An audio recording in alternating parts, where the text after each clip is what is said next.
우리나라에 많은 시인들이 있습니다. 그런데 그 중에 김소월이라는 시인은 민족 시인으로 존경받고 있고, 우리 많은 대한민국 국민들의 마음속에 남아있는 시인 중에 한 분입니다. 이분은 1902년 평안북도에서 태어나셨고 18살에 시인으로 등단을 하셨고, 꽃다운 나이 32살에 돌아가셨습니다. 그의 시 가운데 우리 국민들의 가슴속에 남아있는 많은 시들이 있습니다. 대표적인 시로 진달래꽃, 나보기가 역겨워 가실 때에는 말없이 고이 보내드리오리다. 영변의 약산 진달래꽃 아름 따다 가실 길에 뿌리오리다. 가시는 걸음걸음 놓인 그 꽃을 사뿐히 지레밟고 가시옵소서. 나보기가 역겨워 가실 때에는 죽어도 아닌 눈물 흘리오리다. 또 못 잊어라는 아름다운 시가 있습니다. 못 잊어 생각이 나겠지요. 그런 대로 한 세상 지내시구려. 사노라면 잊힐 날 있어오리다. 못 잊어 생각이 나겠지요. 그런 대로 세월만 가라시구려. 못 잊어도 들어는 잊지오리다. 그러나 또 한껏 이렇지요. 그리워 살들이 못 잊는데 어쩌면 생각이 나겠지요. 또 산에는 꽃이 피네, 꽃 피네, 가을 봄 여름 없이 꽃이 피네라는 산유화. 당신은 무슨 일로 그리합니까? 홀로의 개여울에 주저앉아서 라고 시작되는 개여울. 또 예전엔 미처 몰랐어요. 먼 후일. 그 외에도 주옥 같은 시들이 많이 있습니다. 이 김소월의 시 가운데 가장 우리 국민들의 심금을 울리는 시가 초혼이라는 시입니다. 이 시는 김소월이 아버지가 일본 사람에게 맞아서 정신 이상자가 되고 가정이 기울어지고 어려워진 상태에서 힘들게 생활하는 가운데 오산학교를 다녔는데, 오산학교 시절에 자기를 이해해주는 3살 많은 누나 같은 여인을 서로 사랑했는데, 할아버지의 반대로 다른 여인과 결혼을 하게 되고, 자기가 그렇게 사랑했던 여인도 어쩔 수 없이 다른 남자와 결혼을 하고, 그 남편이 의처증으로 맞아서 죽는 일이 발생합니다. 그래서 그 여인의 장례식장에서 부른 시라고 알려진 시가 바로 초혼입니다. 이런 시였습니다.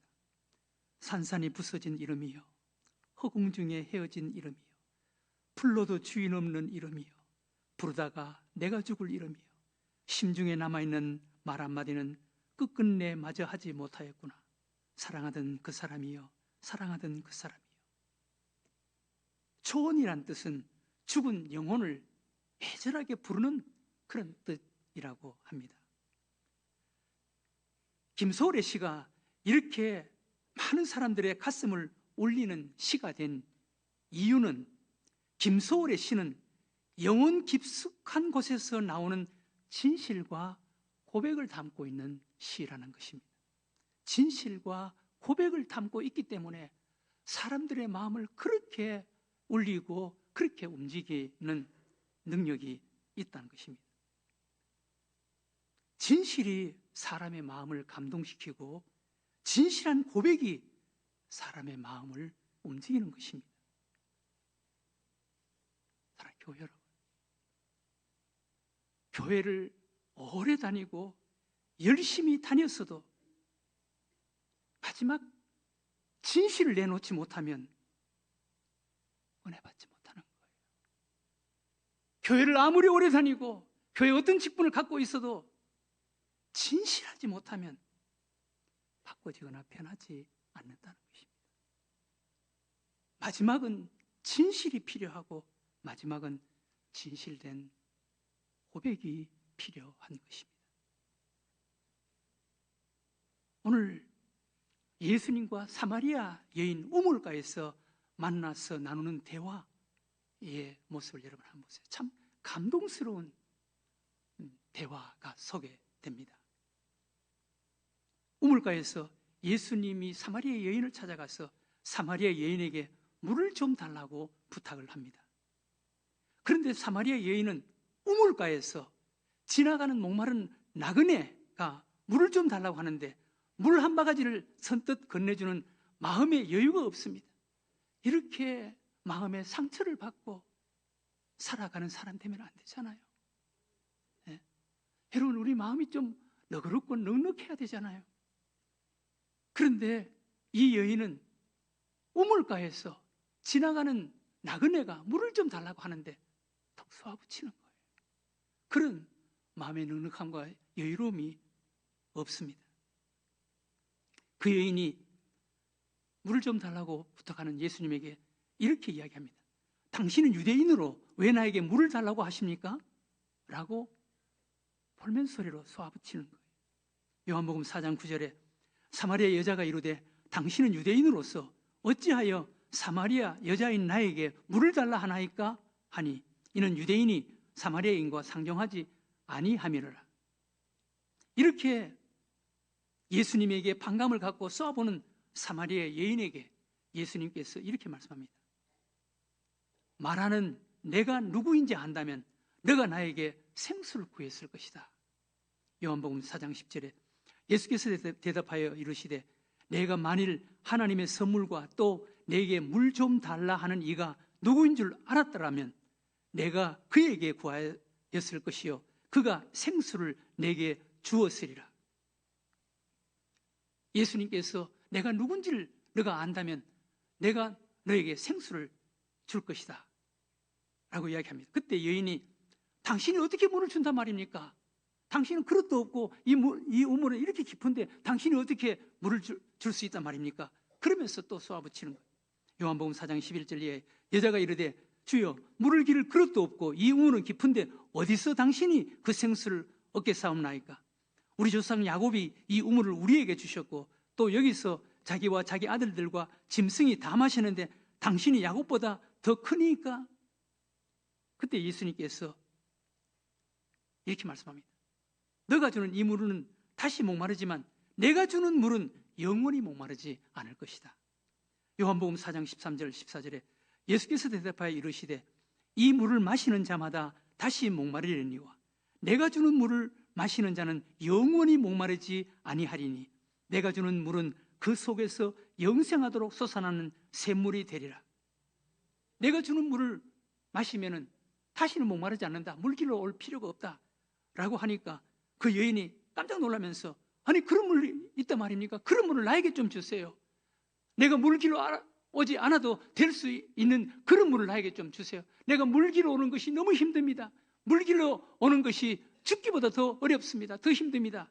그러면서 그런 물을 나에게 달라고 이야기합니다. 요한복음 4장 15절 여자가 이르되 주여 그런 물을 내게 주사 목마르지도 않고 또 여기 물 기르러 나오지도 않게 하옵소서. 그렇게 부탁하는 거예요. 그때 예수님께서 인자하신 그런 표정으로 낮은 목소리로 이렇게 말씀합니다. 그때 예수님께서 여인에게 내 남편을 불러오너라. 요한복음 14장 16절 이르시되 가서 내 남편을 불러오라. 내 남편을 불러오라. 다시는 물을 기르러 올 필요도 없이 목마르지 않는 물 기르러 올 필요가 없는 물을 주겠다라고 이야기하는 그 이야기를 듣고 잔뜩 기대를 하고 있던 여인에게 예수님께서 청천벽력 같은 소리를 하는 거예요. 남편에 대한 이야기를 하는 거예요. 내 남편을 불러오너라. 이 남편의 이야기는 이 여인에게 있어서 가장 고통스럽고 힘든 소리였을 것입니다. 가장 듣기 싫고 상처가 되고 자신에게 부끄러움을 느낄 수 있는 이런 말이라고 할 수가 있습니다. 그런데 예수님은 이 여인에게 여인의 잘못을 따지지 않고 조용히 낮은 목소리로 내 남편을 불러오너라 라고 이야기하는 거예요. 교회 여러분, 사람들은 종종 남의 잘못을 들춰내고 헤집으려고 하는 사람들이 간혹 있습니다. 없는 잘못도 만들어서 들춰내려고 하는 이런 사람들도 간혹 있습니다. 교회 여러분, 설사 그 사람에게 잘못이 있더라도 모르는 척 그냥 지나가는 것이 덕인 줄로 아시기 바랍니다. 사람들이 간혹 나는 정의로워 그러면서 정의를 이야기하는 사람들이 간혹 있는데, 정의보다는 덕이 더 은혜롭고 힘이 있다는 것을 꼭 명심하시기 바랍니다. 우리 예수님은 인간의 정의라고 말하는 그것을 자기 눈에 들보가 있는데 남의 눈에 티를 보고 이야기하는 것이 자칭 인간이 말하는 정의다 라고 말씀하시지 않습니까? 우리 늘생교회 교우 여러분들은 정의롭게 사는 것보다는 덕으로 사는 여러분들이 되시기를 주의 이름으로 축원합니다. 우리 그리스도인들은 덕으로 살아야 되는 거예요. 물론 이 여인에게도 할 말이 있었을 것입니다. 이 여인 할 말이 없었겠어요? 남편 5번이나 쫓겨났는데, 처녀가 아이를 낳아도 할 말이 있다, 핑계 없는 무덤이 없다라는 속담도 있지 않습니까? 할 말 없는 사람 누가 있겠어요? 예수님에게 이 여인이 따질 수도 있었을 거예요. 왜 물 이야기를 하다가 왜 남편 이야기를 꺼냅니까? 네? 남의 가정사 이야기를 왜 합니까? 나는 할 말이 없는 줄 아세요? 얼마든지 변명하고 항의하고 얼굴 붉히고 얼마든지 대들 수 있었을 거예요. 만약 그렇게 했다면 예수님과 이 여인과의 관계는 거기서 끝이 났을 것입니다. 그런데 예수님의 이 가슴 아픈 질문에 여인의 반응을 여러분 한번 보세요. 요한복음 4장 17절, 여자가 대답하여 이르되 나는 남편이 없나이다. 예수께서 이르시되 내가 남편이 없다 하는 말이 옳도다. 너에게 남편 5이 있었고 지금 있는 자도 내 남편이 아니니 내 말이 참되도다. 이 여인 얼마든지 얼굴 붉히면서 예수님에게 항의할 수 있고 대들 수 있는 이런 상황이었음에도 불구하고 이 여인은 예수님 앞에 겸손하게 나는 남편이 없습니다 이렇게 고백하는 거예요. 이 고백, 이 진실한 고백, 이 고백이 이 여인에게는 최고의 은혜였고 축복이었습니다. 예수님은 아마 이 여인에게 이 고백을 듣고 싶어 하셨을지 모르겠습니다. 이 여인이 예수님에게 마지막에 진실했습니다. 자기 자신을 정직하게 고백한 거예요. 이것이 이 여인이 예수님을 만나고 예수님을 통해서 생수를 얻을 수 있는 문을 여는 열쇠가 되게 한 것입니다. 예수님께서 사마리아의 여인에게 가장 아픈 것을 이렇게 언급하시고 건드리시는 것은 그 여인 자신을 깨닫고 자신을 알게 하기 위함이셨습니다. 자신을 알고 자신의 죄를 고백하는 것, 이것이 은혜의 문을 여는 시작인 것입니다. 우리는 그것을 인정하지 않으려고 몸부림칠 때가 참 많습니다. 물에 빠졌을 때 허우적대면 죽잖아요. 가장 낮은 땅바닥에 발이 닿아야 하듯이 우리 신앙생활의 은혜의 시작은 자신에게 겸손하고 자신에게 진실하고 언젠가는 자신이 이렇게 정직하게 고백해야 한다는 것입니다.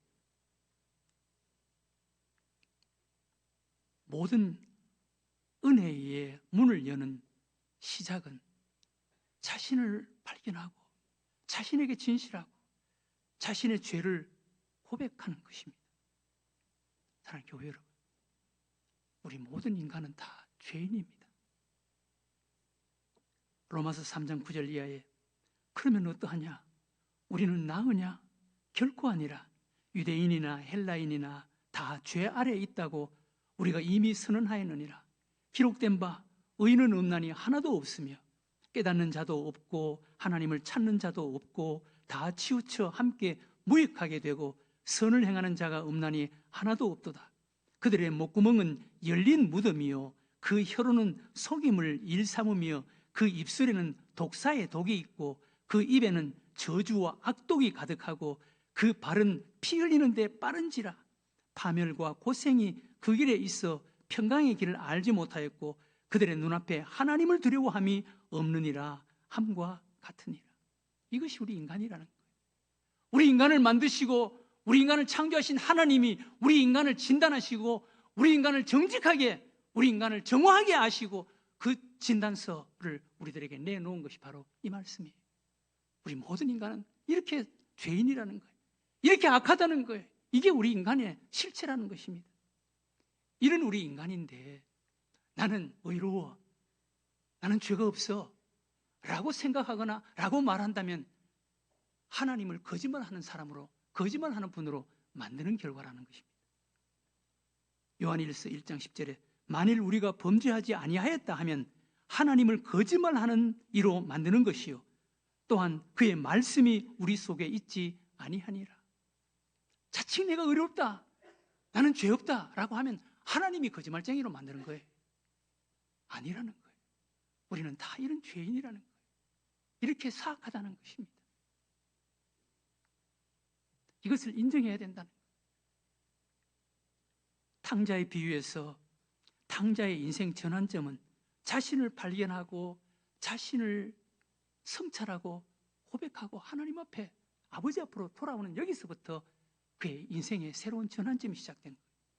누가복음 15장 16절 이하에 그가 돼지 먹는 쥐엄 열매로 배를 채우고자 하되 주는 자가 없는지라.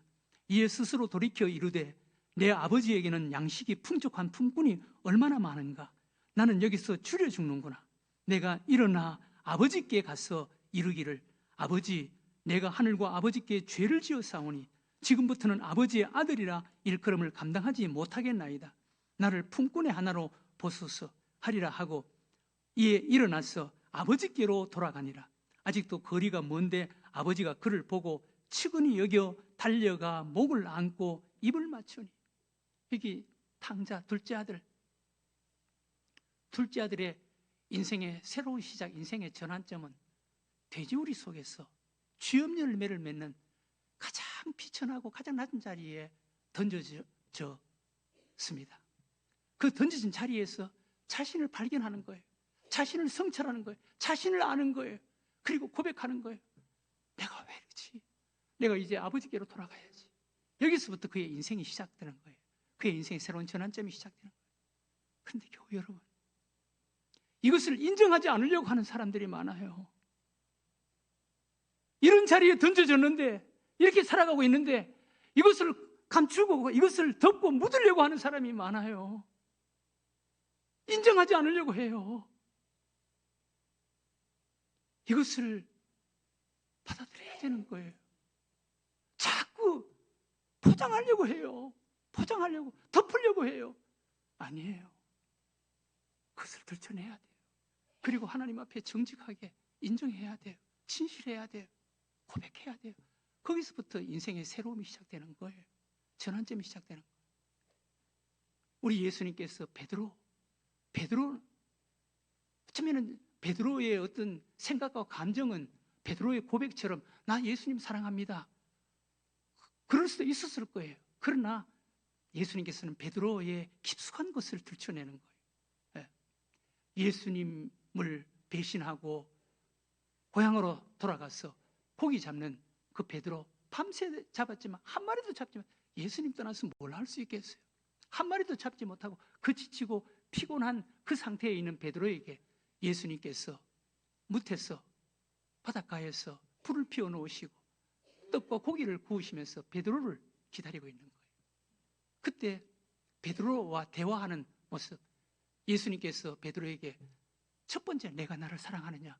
베드로는 네, 예수님 사랑합니다 라고 고백했어요. 두 번째도 내가 나를 정말 사랑하느냐? 네, 예수님 사랑합니다.